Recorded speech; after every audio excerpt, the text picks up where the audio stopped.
On October 31st, Final Fantasy XIV changed forever. A game that traditionally placed itself comfortably within the hotly contested glorified chat simulator / dress-up game with a weirdly addicting raid minigame genre was finally receiving its first ever PvP mode.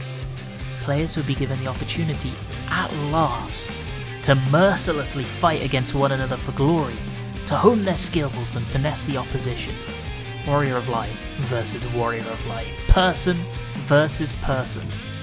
A free-for-all. All-out war for the crown.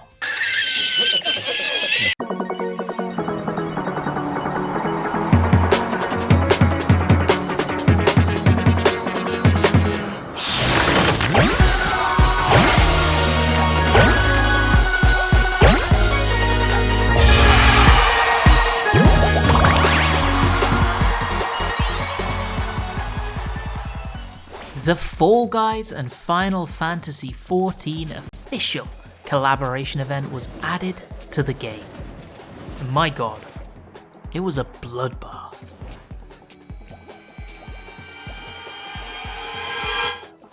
If you've been playing Final Fantasy XIV for a while, you probably know there are two, and only two types of events that Square Enix ever adds to the game.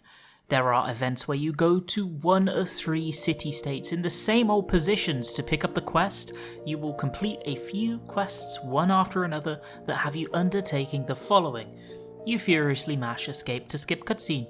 You walk to a guy. You furiously mash escape to skip cutscene.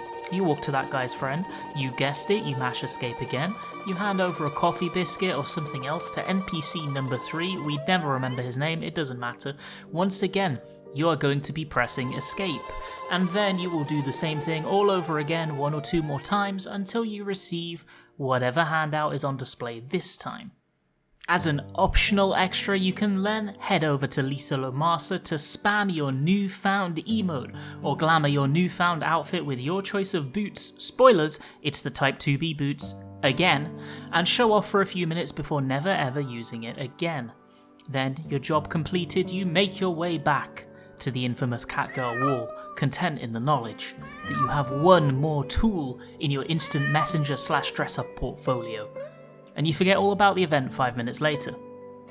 Then there is the second kind of event. If you've done the Yokai Watch collaboration event, I can already see you disparaging alongside with me, and for those of us who know, we can just share a single knowing look when it inevitably comes back next year and a whole new wave of Sprout gets to experience the next great Blue Mage invasion firsthand.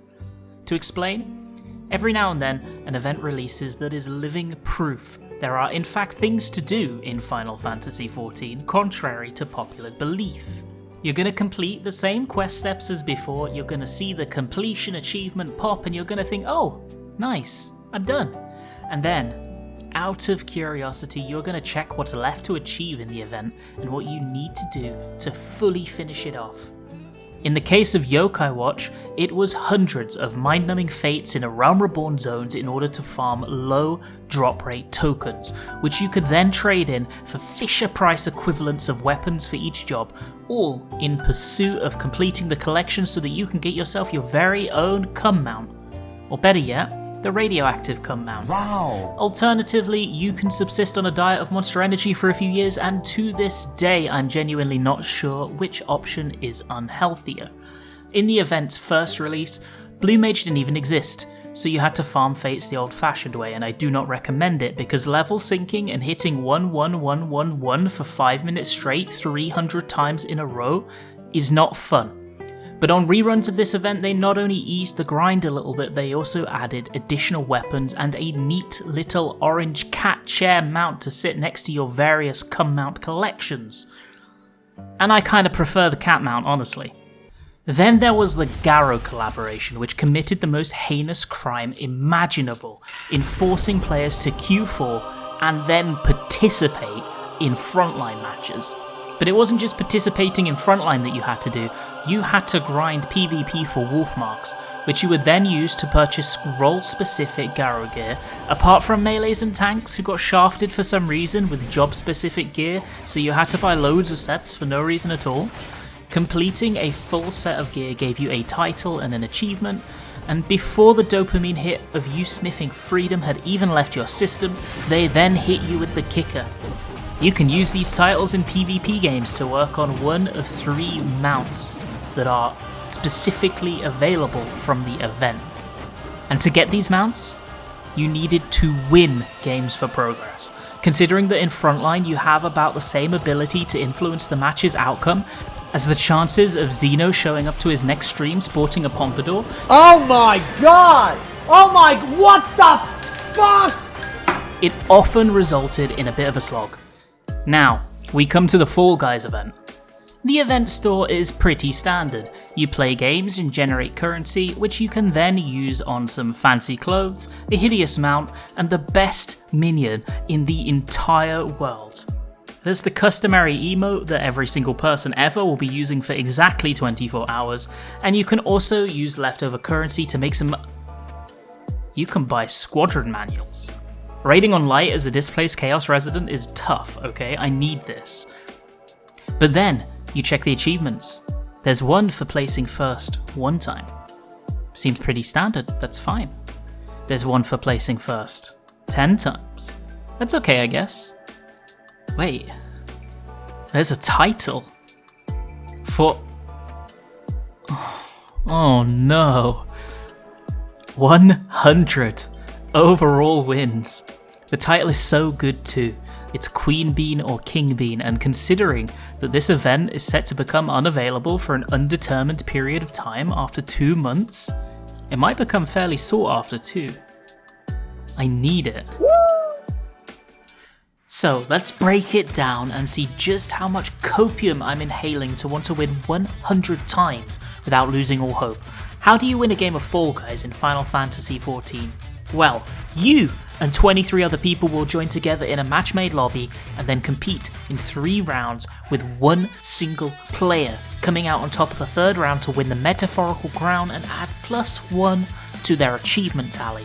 There are 2 possible first round courses selected by RNG, and usually 8 players will be eliminated here, 2 potential second round courses in which another 8 players will hit the mud, and then finally 1 singular finale where you and 7 others get to travel to the very depths of Snapshot Hell to press the W key as hard as you possibly can. The 2 first tracks are pretty okay. For the most part they are similar in terms of the skills that they test.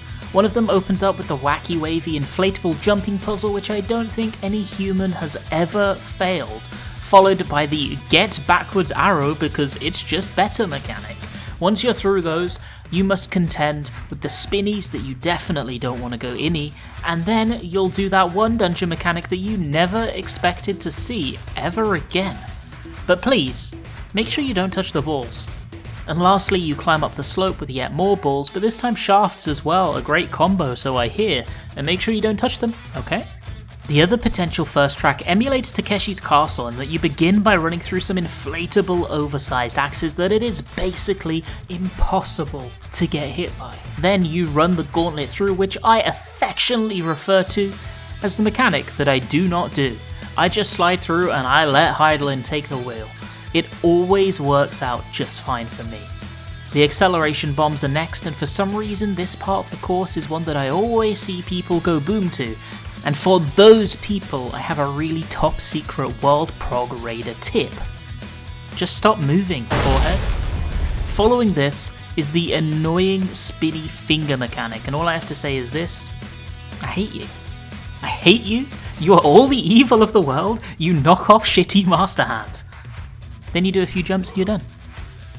Once you qualify, you get to deal with one of 2 potential round 2s. You either get the colours or the run in a circle until enough guys fall off the edge. Both of these courses are honestly very easy. The colours will have you running into the centre of a triangular pronged arena, and there you will be assigned one of 3 colours at random. Then you'll need to complete the course associated with that colour and go back into the middle once you're done to collect a new colour, until you've finished all 3. The other option has all 16 of you running laps around a circular course with simple platforming obstacles and increasingly dangerous hazards spawning with each lap. If you're too slow, you get blown. Huh? Off the edge, yeah. And if you fall, you're out. Then, you are down to the final 8. The last guys standing. And there's one final course between you and getting a win on the board. What you have to contend with to get there is arguably the most egregious example that showcases Final Fantasy XIV servatics and snapshotting struggling with moment-to-moment gameplay. You make your way uphill, dodging AoEs and avoiding exploding bombs that shower the arena from left to right, and you really hope that you get a fairly nice pattern or that everyone else just suffers just as much as you did. If you didn't get hit, you probably win. It sounds a little negative, but I think it's because mainly on the whole, I feel like this whole stage exacerbates issues that already exist in the game to a much greater extent, and the fact that you need to win 2 rounds to even get a shot at this definitely led to a lot of frustration for many players. Not me though, I was having fun. After a few matches that went fairly badly, shall we say, I had a rough understanding of how each of the courses worked, and before long, I had taken my first win. From there, the only way was up. I played fairly consistently for 3 or 4 hours a day across the first 3 days of the event, grinding out matches, and before I knew it, I had locked in no less than 50 wins. I was feeling good about myself, and despite having not fully committed to the grind just yet, I was consistently progressing, and Queen Bean felt realistically achievable. There's quite a bit of nuance to each course, and learning the tricks through doing allowed me to consistently make my way to the finals. It would be an insanely rare occurrence that I didn't make it to the final 8. I'd fallen into a rhythm with each of the arenas. On both of the first round options, honestly, I began coasting. It wasn't essential to go super fast, you just needed to not be particularly slow. So I just found a super consistent, relatively fast route that would allow me to finish in the first handful of players, sometimes first place, but usually second, third, or even fourth, and that was fine with me, I didn't care. On the second courses, when it came to the circular lap, I adopted the same strategy of taking a really safe, consistent route that gave me as little risk as possible but put me near the front-ish. It allowed me to mostly just hold down on the W key and keep running with small adjustments here and there, and that was enough to get through, and I had to put in almost no effort. On the red, yellow and blue stage though, I felt the need for speed. I tried to optimize the routes a little, and when the colour order was on my side, I often found myself completing the entire section in 40 seconds. You could abuse the snapshotting of the yellow course to run it all in a single sprint without avoiding a single knockback. The knockback would go off right as you dunk the colour and it would push you back, but your job would be done. Then for blue, you just pay attention to the middle 2 pillars and you ensure that you wait for the sideways pillar to move before running past it, and that one was easy too. With the red colour, I usually erred on the side of safety and let the sideways pillars move before I ploughed through, but sometimes the pattern was just chef's kiss and I never had to stop moving. On the final stage, I always just stayed on whatever side I started. If I started left, I stayed left, and the same was true for the right side. I split the arena to 4 columns in my head, and I mainly just watched out for the circular AoEs to see if one of them was going to quote-unquote mess up my lane. If it was, I'd swap lane. The rest of the hazards are really trivial to dodge, I think, and it resulted in a lot of wins really quickly for me. You might notice in some of the footage up until now that I'm sitting somewhere around the 50 wins mark. That's because if I'm honest, I didn't really record any footage up until that point because I wasn't intending to make a video about the Fall Guys collaboration. But from here, things begun to get interesting.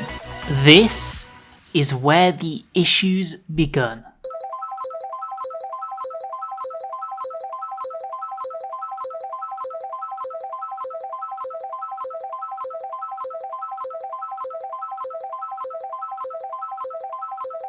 After the first few days of Bliss, I began hearing rumblings that players had been, finding alternate methods to obtain wins when their own skills failed them, shall we say. Essentially, they were cheating. When the Fall Guys collaboration launched, in order to reduce potential congestion, Square Enix implemented a system that would split instances, which resulted in players occasionally ending up completely alone in a lobby that would never be populated. This even happened to me once or twice, so I got 1 or 2 just free wins. Then, that player could play the game against nobody, and because their supreme skill and intellect prevailed, there was a solid chance they'd be able to win against nobody. Players began abusing that and spamming leave the moment they got into a lobby against other real people, and whilst it might take 5 minutes or 50 minutes, eventually they would find a solo lobby doing so and be guaranteed a win. In that first week or so, I heard of players obtaining the title solely through these ill-gotten wins. They farmed 100 solo lobbies to get 100 wins. To add to that, local PvP hero Hackerman Ellie Blue, who recently got into a little controversy with his late-night crystalline conflict enjoyer streams that you may remember, well, he showcased on his Twitter some new optimal routing that players could take advantage of if they had the know-how. Honestly, it was genius. Why bother dodging the AoEs when you can just walk over them? The killer for me was seeing posts made about a plugin that was being shared around that made all of the floor indicators for AoEs visible across the entire mode, meaning that you could perfectly judge every single movement with little skill or input from yourself. Honestly, this was my baby rage moment. I was having quite a lot of fun with the Fall Guys mode, and honestly I think I was pretty good at it. I had a very high win rate. I completely lost motivation at this point, and I stopped playing Fall Guys for a solid week or 2. I even tweeted about it, and you know that when you make a post on social media to complain, you are seething! And that was the point where I gave up. I decided that maybe I didn't need Queen Bean. Considering that the majority of title holders at this point had cheated their way there, that lobbies were beginning to become harder to fill due to plugin abusers, and the fact that, well, seeing the same 5 courses for hours a day was beginning to grate on me, I was done. Was over. 1 week later. Well, that was all bullshit, right? I'm back, baby! After taking a week away from the mode and fighting my inner demons, I decided I just couldn't leave the job half done. So what if a bunch of cheaters and cheesers had the title? We don't care about those guys, it could be mine, and I'm the one who matters, right? If I had managed 50 wins in only 3 evenings without too much trouble, I could go in, secure the bag, and leave before things got too bad, right? Surely that would be no problem. This is what I came back to. The issues that I saw and was turned off by just a week ago were so much more widespread now. I found out that in my absence, a third-party tool had been created that not only automated the process of leaving queue repeatedly until you got into a solo instance, but also visibly showed the AoEs on the ground, even mapped out for you a recommended pathway to victory. With this, anybody could consistently win games, even without cheesing for solo instances. On the plus side, now, whenever you queued for games, you could watch all the little fucking goblins pop in and out of reality repeatedly for 2 minutes straight. The downside being that it became much less likely that you'd be able to get a full game in the first place. It was disappointing, but in some ways, however, that actually helped me, because it became much less common to end up in a full game, especially on off-peak times. Such a large percentage of the player base were trying to get into solo lobbies to guarantee themselves a win that real games with 10 or less players attending were becoming a common occurrence. At times I'd run into games with as few as 3 or 4 players, and in those cases it would still eliminate 1 person each and every round, meaning that there were at least a handful of occasions during my journey that I would be completely alone in the finale. I can tell you that those games were some nail biters for sure. And on November 14th, right before I was set to resume my grind, a new hotfix was released that I thought would answer all my prayers. The separation of field instances for Blunderville Square which was implemented to reduce congestion after the release of Blunderville, has been removed. It wouldn't stop the blatant hacking, but now players could no longer spam for solo instances. This was amazing. Maybe I'd be able to get a full match now, I thought. Unfortunately, from my anecdotal experience, this didn't really end up making all that much difference, but I appreciate the effort. The pain of half-empty matches was definitely lessened knowing that Uncle Square Enix gave a good shot at fixing the issues. Now it's time to win. The victory royales began piling up one after another, and it was like I'd never left. The first night, I put in a handful of hours, and thanks in no small part to a 4-win streak that almost directly chained into another insane 6-win streak, I collected 20 wins that evening in just a handful of hours. 1/5 of the achievement progress completed in single night, and almost half of what I still needed to do to make Queen Bean mine was just wiped off the board. It was at that point that I made a decision. I had already started work on this video, and the main sticking point was just how long it would take me to actually get the 100 wins. In fact, as I'm typing this script up, at this very moment, I'm sat at 70 wins. The first 5 minutes of the video is already edited, and I have no idea how this is all going to end up any more than you do. But I don't want this video to be delayed by a week, or by however long it could possibly take. So let's make things a little bit more interesting. It's been about 5 hours since I got my 51st win. So how about we finish it today? 50 wins in 24 hours? That can't be too bad, right? I'm not gonna hate myself afterwards, right?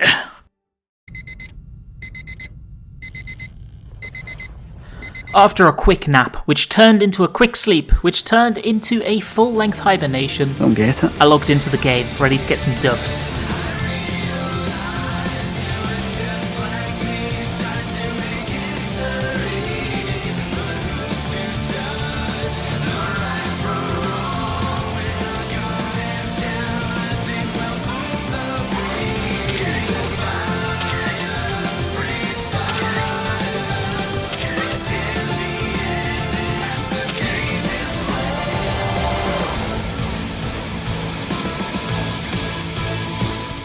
My brain was fried. I wanted to take a break, but I was so close.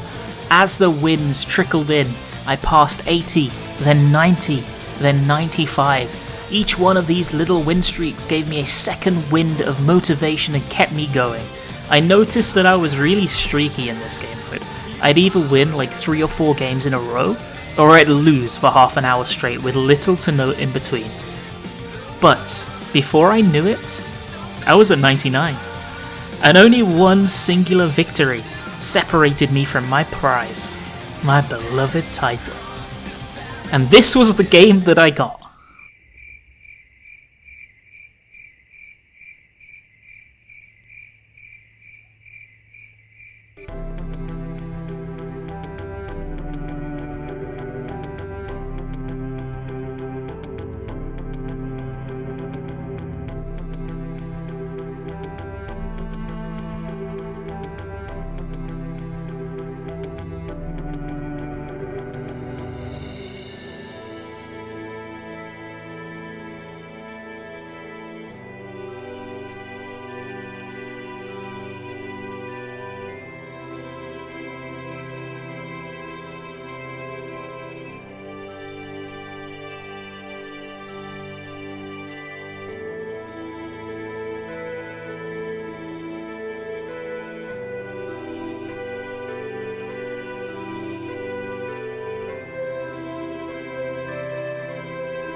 It was a little bit of an underwhelming finale, but as the ancient proverb says, it is what it is. I was a Queen Bean. I had defeated the most evil of all Final Fantasy XIV collaborations, bypassed the cheaters, and freed myself from the clutches of Blunderville. And what did I do to celebrate? well, there's only one place I could go. If you enjoyed this video, I know you hear this on every YouTube video since 2008, but it would really mean a lot to me if you subscribed. Making these storytime videos are the most fun that I have on YouTube, and because they are such an insane time investment, I can really only do it if the interest is there. So if you like this video, share it, subscribe, leave a comment, all of that stuff. It really does mean the world to me, because it motivates me to make more of these. Thank you so much for watching, friends. Next time, let's go enjoy nature to celebrate. Just us. The cold ocean breeze and a fishing rod in hand. I will see you soon with the next video. Have a good day.